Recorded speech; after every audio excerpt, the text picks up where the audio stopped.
Alright, gentlemen, ito na yung penultimate episode natin. We just remember, we have a president. Ano pangalan niya? Yan, Ferdinand Marcos Jr. At meron pala siyang slate. Meron pala siyang slate. So kasama natin ngayon, isa sa karibal ng slate na yan, si senatorial candidate Mark Gamboa, otherwise known as SMG, San Miguel Group. And Huwag mo kalimutan, Richard, huwag mo kalimutan. May nabakanteng slot sa administration slate. yun, Ha? kasi May si I and nabakante. me, Ha? kasi si Oo. I and me wants to go on her own. Baka opening yan para kay Mark. No, Mark, make your case. Make your case for that. Tinanong ko si Ping admin, Lacson no, pwede. kanina eh. Tinanong ko si Ping Lacson kanina. Sabi ko, Senator Ping, nabawasan kayo ng isang slot. Ano bang planong gawin dyan ng administration? Sabi niya, alam mo naman, independent ako. Hindi ako kasama dyan sa mga decision maker. Kaya ayoko maging presumptuous kung anong gagawin dyan sa vacant slot na yan. Ang sabi ko kasi, yan ba ay pananatiliing bakante? Parang dahil Marcos pa rin yung umalis, kahit umalis, ay ayaw nilang mapasama. So, pwede nilang iwanang bakante yan. In a way, parang guest candidate pa rin. No? Ikalawa, ay dahil in your face yung ginawa ni Amy, no? Sinampal lalo yung kanyang kapatid at yung mga demonyo na pumapaligid sa kanyang kapatid. Baka punuan yan, baka lagyan yan. No? At baka mabuhay uli yung sinasabi ni Trillanes na negotiations niya for Kiko. No? Unless si Mark yung pupuno dyan. Wala nang chance si Kiko. Mark, ito na yung chance. Doc Willie na lang. Doc Willie na lang. Makakatulong kay Doc Willie yun. I and me ay wala na sa eksena. So, tanong ko to, Mark. Isang tanong ko, Mark. Yes, sir. Bakit, paano si Doc Willie kasi identified kay Isko? Kung merong hindrance para maipasok si Doc Willie, yung link niya kay Isko, bakit hindi ganun? Ba't walang amor ang administrasyon kay Isko? I would disagree. I would disagree with that, ayun,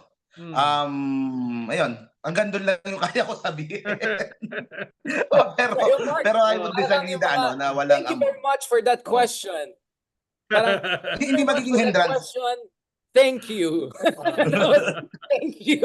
That was Mark naman. Mark, make your case para isama ka na dyan sa slate ni BBM. We're giving you a chance. Ito na, Mark. Time to shine. Na-stress na si Mark. Pinawisan. Wag natin gawin. Huwag mo na ipahamak. Ayan, pinawisan. Talagang nagugas. Huwag mo na ipahamak. Huwag ka na sumama doon sa intragero na Edo Montanas.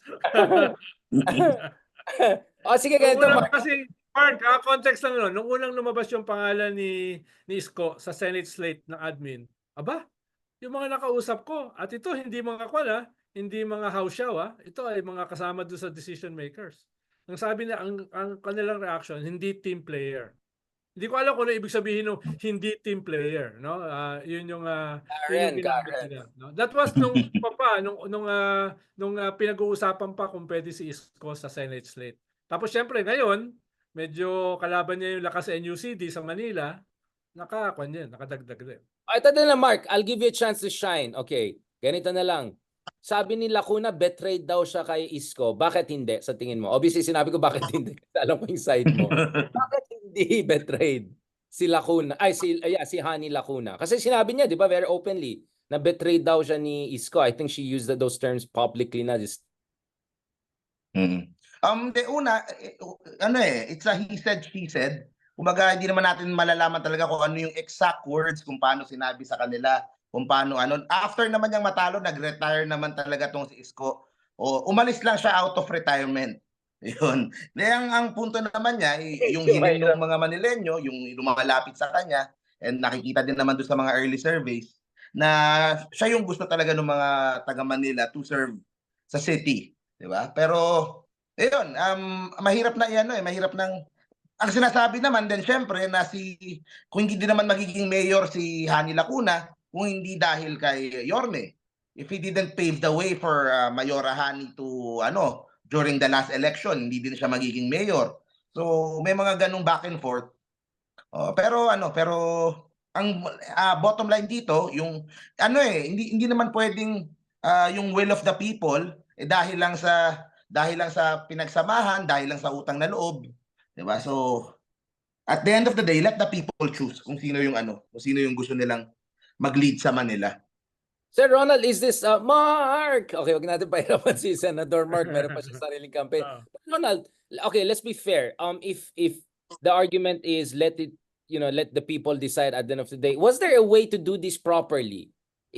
So siguro this is the reflection of lack of party system, 'di ba? In a legit party system, mga ganitong problema ay ina-address internally. Sabi ng party, I think we think for the next elections, you are better to run. Thank you for your service, but I think Honey, maybe you want to sit this back. Ganun ba? Ronald, in a mature democracy, how this case would have been handled? Ibang multiversion yung sinasabi mo. Ibang multiversion no? Ngayon, medyo hindi mangyayari yon, at least not for a generation, no? Kaya halimbawa, magkasama sila dati ng partido at dahil sa nangyari, lumipat ng partido almost overnight. Parang nagpalit lang ng t-shirt. Parang si Ega Erice, nung tinanggap si Trillanes sa Action Demokratiko, siya yung umalis sa Action Demokratiko, lumipat ng Liberal Party. So, ganun ka cynical yung ating party system at yung mga political relationships katulad niyan, no? Kaya yung tanong mo is highly theoretical and hypothetical and multiverse. Realistic. dahil Alternative universe. Yeah. Alternative universe siya. Kaya yun yung kwan. Although nung nakausap ko si Congressman Chua, ang sabi niya ay, sabi nga ni Mark, he said, she said, sabi niya, wala naman naging pag-uusap, no? Parang sinabihan na lang sila, natatakbo na. Parang ganon. No? Yun ang paliwanag nung ni Congressman Chua na kakampi ni Hani Lacuna, no? Nung nagkita kami sa isang guesting a month ago, no? Sabi ko, kamusta na diyan? Nag-usap na ba? Sabi ko sa kanya. Sabi niya, hindi naman nag-usap at mukhang hindi mag-uusap. Yun ang sabi niya. Ito Mark, si Versosa naman, anong may charity event yun na pina-flex niya lahat ng mga Lamborghini niya at saka yung mga pyramid level wealth Si niya. Richard nagsabi baka iba siya ako ng mga supporters ni SB. Nandun ba si Rian? Ako tanong ko lang, Mark, nandun ba si Rian Ramos? Siyempre. Si Rian, napaka yan. She's a fine young woman. Bata kapag ganyan topic. Wala akong pakialam sa Lamborghini. In fairness kay Sam Versosa, magaling siyang gumamit ng social media tsaka sa media coverage. Kung magre-reflect yan sa baba, sa Manila, sa local level, ibang usapan yun. So, tignan natin. Sorry, I meant multi-level marketing. Sorry, I'm sorry. I mean, it's like I used the wrong term. Multi-level marketing master. Okay, sorry po. Anong charity event niya? Kailangan ba ilagay mo yung Lamborghinis mo habang may charity event ka ba? Ganun ba, Ronald? Bebenta yun. Bebenta niya yung mga Lamborghini niya? O pagpagawa daw ng mga healthcare Baray! Ronald, ikaw kung may Lamborghini ka, gagawin mo ba yan, Ronald? Papamigay mo lang para lang mag-raise ng charity. Una, imposibleng magka-Lamborghini ako. Pero kung sa alternative universe ay magkaroon ako ng Lamborghini, ba't pa ako bumili ng Lamborghini kung hindi ko ipagyayabang? No? Ba't ka pa bumili? Kung itatago mo lang, no, di ba? Dapat flaunt your wealth. Dahil sa mga mahihirap, no, hindi automatically negative 'yon. Para sa iba, aspirational. Power. No? Yeah. So hindi siya necessarily negative. Sa atin lang mga ABC na 2% ng botante, concern 'yan, Richard. Lalo na ikaw nasa A ka. Ako nasa bandang border ng C at saka D, no? Basta hindi tayo ka-level ni Senador. Tayo lang may concern dyan. Going back, unfortunately. ako hindi ko gagawin sa Lamborghini yan kasi mahilig ako sa Ferrari. I'm just kidding. Going back to this, si Duque na naman maging topic natin kung Ferrari. Last part. Pag-usapan naman natin ng konting iba. Anton Lagdameo. ay hindi yata kabinet ang tinitignan, Sir Ronald. Mukhang Makati ang tinitignan ngayon. He might end out the reign of the Binies. What do you think about that, Sir Ronald? I Vlad. doubt it.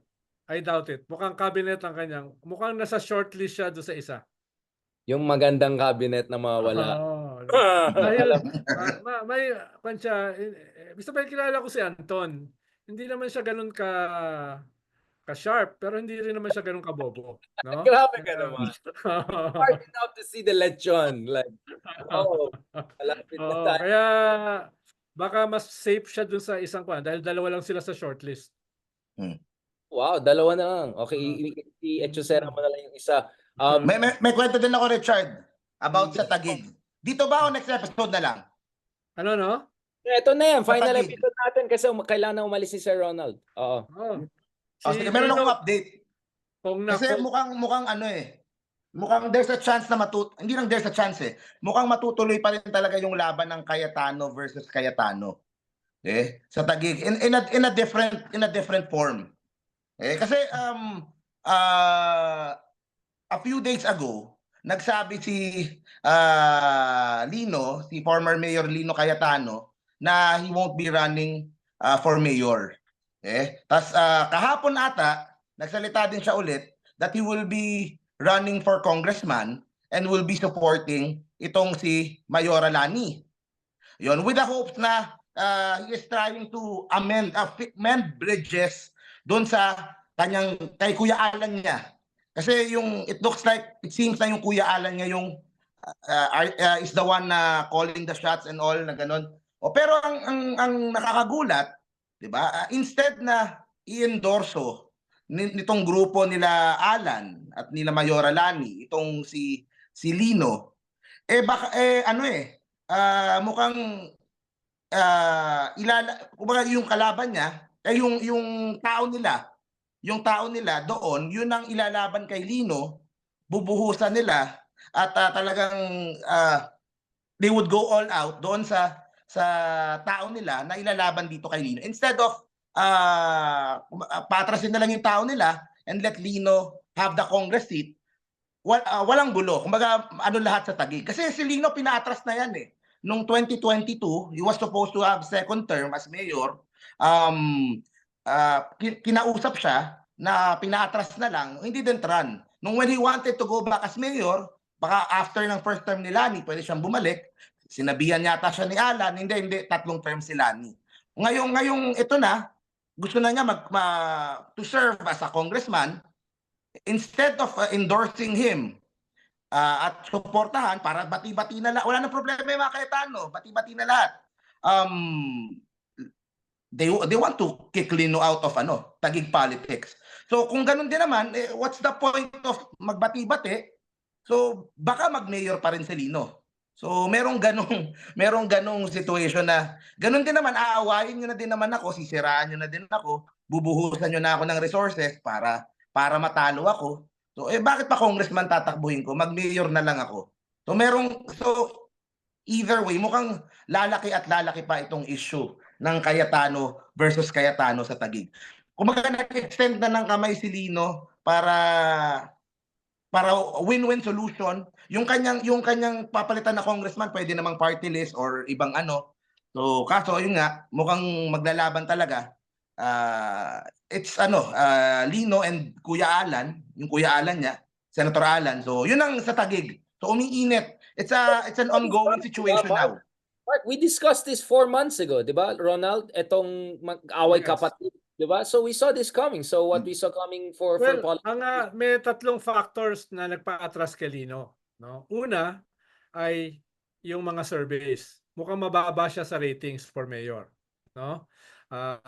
Mismo sa kanilang internal survey. Ikalawa ay kinausap siya ng mga kamag-anak, especially the mother, no? Para mag-back down, no? Ikatlo, may pinadalang emissary, sila Alan, para mag-offer na tumakbo ka na lang as Congress, no? Whether yung offer ay kasama doon yung wala siyang kalaban, hindi ko sigurado, no? Pero yung emissary na kumausap sa kanya, yun ang suggestion. na Alam ko mag-kuwan ka yun. na lang, May, mag-congress ka na oh, lang, no? Pero parang hindi kasama dun sa negotiations na yon, sa offer na yon, na wala siyang makakalaban, no? Ngayon, ako, inaasahan ko na bubuhusan yung kalaban niya para to punish him, no? To punish Lino na bakit ka nag-isip na lumaban, no? So at para in the future hindi ka na makahirit. Dahil baka kasi in the future kung siya ay mananalo as congressman, baka later on mag-aspire siya for mayor. Lalo na may mga kasama siya na hindi naman mga pushover, yung Zamora, yung Binay at yung Tinga. So yun kaya delikadong factor sa si Lino. Yun yung at ang registration nila, halimbawa, yung Zamora na kongresista, tapos yung Zamora na tatakbong konsehal, tapos si Lino, etc. Lahat sila ay nag-file as Lakas NUCD. Si Serafica, nalalaban kay Lani, ang kanya Partido Federal.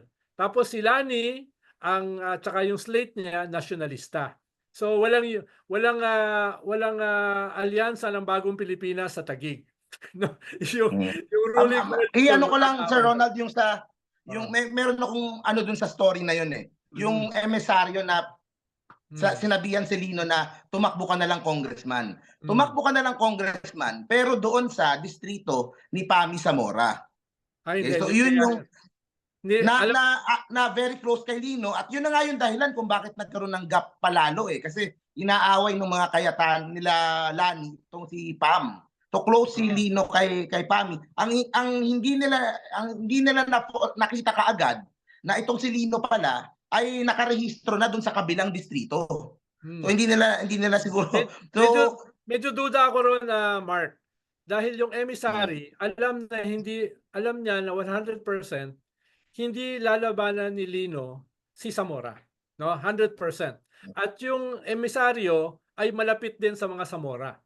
Kaya hindi siya magdadala ng ganong klaseng offer. Yun yung alam ko, yun yung alam ko, no? Dahil yung emissary ay 100% alam niya hindi lalabanan ni Lino si Pam, no? Yun yung kwan. Lalo na very close siya kay Ronnie Zamora, no? Very close siya. Parang yung tatayan eh, no? Kaya yun yung isa. At ikalawa, yung emissary mismo ay malapit sa mga Zamora, no? Kaya medyo mahihirapang gumawa ng ganong offer. Nalabanan niya Pero ako naman ang narinig ko, ang offer dun sa kampo ng City Hall, ang labanan niya is si Zamora. Hindi yung kabila. Kasi kung yung kabila, tao ni Alan yun eh. So madaling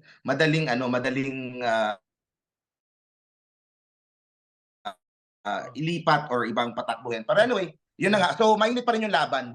Volatile pa rin yung situation sa Taguig. Sa survey nila para mababa rin si Lino. So yun yung isang factor. Last point dun sa Siyempre, mahalaga rin yung nanay.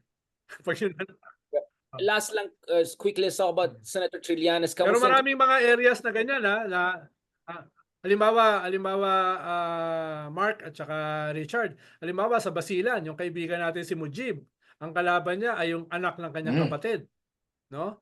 For governor. At medyo bloody. Medyo nagbabakbakan na sa ground, At alam mo naman sa Basilan, lahat ng tao may armas. Bata, matanda, lalaki, babae, no? Kristiyano, Muslim, Yakan, no? Yun yung delicate diyan eh. Kaya medyo halimbawa yan ng politika natin, mga magkakamag-anak ang maglalaban sa maraming areas sa Pilipinas. Last point lang kay Senator Trillanes. So ito na yung bakbakan sa Caloocan is official with both sides. Well, not Trillanes yet, no? Kanina yung Magdalo, and then of course ang mga the Caloocan ruling family has also officially filed their certificate candidacy. So yung mayor and vice mayor Caloocan both are running for re-election right now. Mark, kamusta yung the situation there in Caloocan? Ayun, so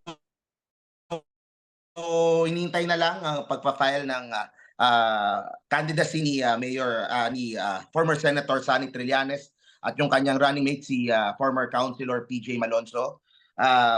Ayan, yun na lang hinihintay. Talagang bakbakan na. Meron pang mga last minute na baka madagdag sa ganitong konsehal, sa ganitong ano. I think ang nagiging issue sa Caloocan nga, yung isang konsehal na incumbent ni Trillanes ay pinag-iinitan sa City Hall. So yun yung isang medyo mainit na issue dun ngayon. Tapos nag-convention yung side ng mga malapitan the other week. Binabanata na din itong si Trillanes. So mukhang magiging mainit talaga yung ano, yung bakbakan. Si Trillanes naman ginadaan sa sipag. Talagang suyod ng suyod sa lahat ng sulok nung Caloocan. And iba talaga yung laban pag local eh. So, yun, tingnan natin. May latest survey ka, Mark, sa Caloocan? Ah, Meron ba latest survey? Ano yung mga... Kasi yung huli kong na ano, nasa mga ano 33 si Trillanes. Tapos yung kabilang side yata mga basta mga sa 33. Pero nung huli pa yata, tumaas pa ata. So medyo pataas naman yung trend. Ang tanong lang, kaya bang ituloy-tuloy na umabot sa point na magtatabla sila? So competitive ito, Mark, kasi yung Competitive. was just a long shot. Mga around that number, nakalimutan ko yung exact number pero mga nasa mga 1/3 ng botante ang kay Trillanes. So mali yung sinasabi ni Egay Erice na less than 15 si Trillanes tapos 80 plus si Malapitan. Baka nung nagsisimula. Nung nagsisimulang ano si Trillia, pero kasi nag-declare na, umiikot na, nagpapakilala na. So yung huling nakita ko, mga nasa 1/3 pataas. Ikaw, Ronald, realistically, how do you think Trillanes could turn this around? I mean, Vico Sota had the Itbulaga effect and he was already counselor there. Kanina pinanood ko yung Malapitan mayor when ang point niya is all due respect to Trillanes. I like that there's competition, but ako yung lumaki dito. Essentially, I know how to run this city, implying or more than implying that Trillanes is really an outsider. Hindi naman talaga siya lumaki dito. He doesn't know how things are gonna run. So Ronald, if you're Trillanes, what is your strategy? Are you also your national connections? Maybe even Pero si Trillanes, dati lang disruptor yan eh. No? Hindi lang doon sa kanyang pag-launch ng coup against GMA. Nung tumakbo siya for the Senate, no, ay kahit yung opposition slate noon, nakasama ako, hindi inaasahan na mananalo siya. No? Walang umaasa na mananalo siya except si Sani, no? Pero nung nagtagumpay yung negative campaign labang kay Angara Soto Oreta, yung ASO campaign, ay lumaki yung chance ni Trillanes at eventually nakapasok siya beyond the expectation. So medyo disruptor naman talaga siya. Ngayon, meron din tayo nakikitang mga anecdotally na mga successful na disruptor on the local. Although mas mahirap maging disruptive sa local dahil yung retail or market vote sa local ay mas maliit sa national. Sa local ay halos pantay o baka mas malaki pa yung usapin ng makinarya, yung mga ward leaders, di ba? Kaya yung mga pangyayari katulad ng kay Vico Soto, kay Kakabag-aw are very rare. Hindi siya norm, no? Kaya medyo uphill pa rin talaga sa local yung isang disruptor. But it can happen. It can be done. At hindi naman totally disruption lang yung plano ni Trillanes sa Caloocan. Meron namang sumusuporta sa kanya from the administration, no? Hindi naman siya opposition, no? At definitely hindi siya Duterte, no? Kaya meron din siyang aasahan in terms of machinery at saka resources kahit papaano, no? Ang problema lang niya, yung kalaban niya ay administration din, no? Yung kalaban niya ay Marcos din, lalo na nung nakaraang eleksyon. So yun yung magiging balancing act diyan. Dahil ayaw din naman ng administration na openly makita na nilalabanan nila yung tumaya sa kanila last elections sa Caloocan. So ang pwede nilang gawin diyan, zona libre. Ibig sabihin wala silang itataas yung kamay. Paano? Ang usapin diyan, saan pupunta yung administration slate? Kay Malapitan o kay Trillanes? Di ba? Yan yung magiging problema diyan eh. Siyempre, sasama naman ang loob ni Trillanes kung hindi sa kanya pupunta. Sasama rin yung loob ng mga Malapitan kung hindi sa kanila pupunta. Isa sa pinakamalalaking syudad ang Caloocan, no? Kunyan, halos 2 million yan no? So ayaw din nila ma-antagonize yan. Kung sakaling magkakaroon ng mga destabilization plot laban sa kanila after the election, ayaw nilang ma-isolate yung mga mahalagang syudad katulad ng Caloocan. So ganun yung balancing act ng gobyerno. Kaya pwede nilang gawin, if I were them, zona libre. Walang pupuntahan yung admin slate. Or kung pupunta man, pareho. Mark, I'll just say something. Mark, were you implying ganun din sa Manila? Next namin, great people, amazing people, wonderful people. Mark, you don't need to answer it. Kami na Di ba, Ronald, nakita mo what I did there? Thank you so much. Maraming salamat. Great Okay. people. On that note, Huwag natin ang door. Mark Gambos. Mark, anong number ka? Anong number ka sa balota? Ay, wala pa, no? Wala pa, no? You wanna Hindi ko say- pa nga alam kung matatanggap ako ng COMELEC. Kasi nga saan- independent ako. So you need a party, you need people, you need money. What do you need? Hindi, What? hindi, you need to prove na you could launch a nationwide campaign. Oh, otherwise, may nuisance candidate ka. Oo. Siguro baka baka kakausapin pa nila ako or ano. Kung sakaling if they have questions siguro baka pwede nila akong tanong. may process pa yan. Oh, may process pa yan. So, good luck to you, bro. Building on that Thank logistics. you. Good luck, good luck. We are more than happy Gusto to... mo itaas ko yung kamay mo, tataas ko, Mark. Kaso hindi ko lang sigurado kung makakadagdag ng boto. Baka yung point 1. Oh. Baka makabawa sa dami ng galit sa akin tsaka mga kaaway ko. Mark. Interest namin ni Ronald. Ako, I just say things on Twitter and all, pero mabait ako in person. Si Ronald, masamang tao talaga yan. Paras kami, galit sa amin dalawa. Nangahampas ako ng bangko eh. Kanina may muntik natin sa pag mo. Walang shadow boxing. Pag may nakita ang bangko, hampasin mo kagad. Shadow boxing. On that very violent note, thank you so much. Future presidential candidate Ronald Llamas and current Senator SMG, aka Mark Gamboa, aka Models of Manila. Thank you very much, Mark, for those very honest and controversial statements. Joke lang. Talk to you soon, brother. Talk to you soon.